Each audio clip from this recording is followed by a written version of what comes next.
પશ્ચિમ રેલવેની એસઓજી અને એનડીપીએસ ડેડિકેટેડ ટીમે સંયુક્ત કાર્યવાહી કરી પુરી ગાંધીધામ એક્સપ્રેસમાંથી 20,995 કિલોગ્રામ ગાંજો કબજે કર્યો હતો. આ ગાંજાની કિંમત ₹10,48,750 ગણવામાં આવી રહી છે.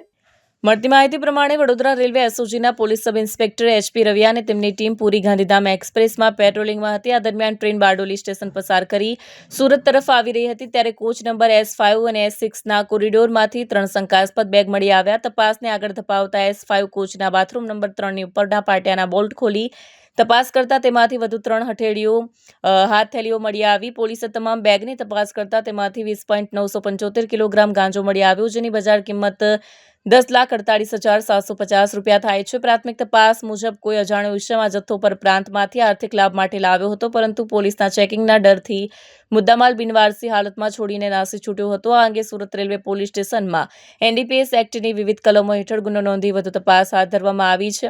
વધુ એક વખત એક પેટર્ન મુજબ ગાંજો જથ્થો મળતો હોય અને તે પણ જથ્થો બિનવારસી મળે ત્યારે આવા સવાલ રેલવે પોલીસને પૂછવામાં આવતા હોય છે.